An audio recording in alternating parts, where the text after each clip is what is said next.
Ito na yung ating mousse. Ayan, kukunin na natin yung plastic.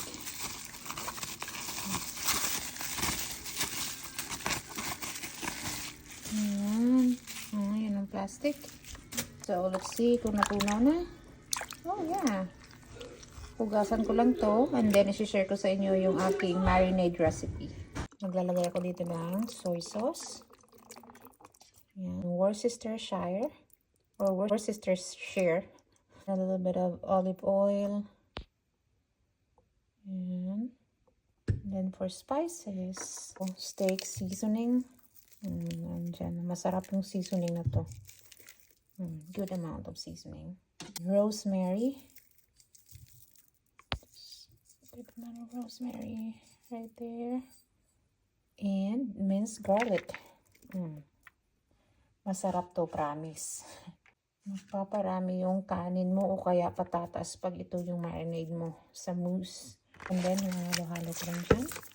Ganyan pala kalalaki yung steak ko.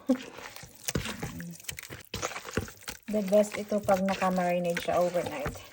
Pero kahit at least an hour lang or 2, okay na. So, ito na yung ating steak. Lutuin na natin to. Nagpainit na ako dito ng kawali. Lalagyan ko lang siya ng konting olive oil. And a little bit of butter. Halo lang natin. Ilagay na natin yung ating steak.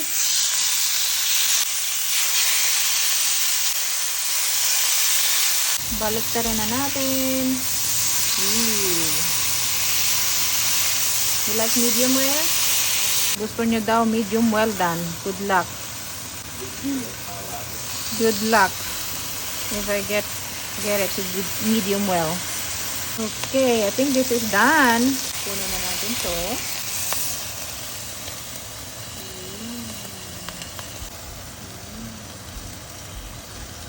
Then, my mashed potatoes and mais. Let's see if it's well done. I'm practicing my steak cooking. Oh, I think it is. Ayan, luto na lahat yung ating mousse steak. Patay na natin yung apoy.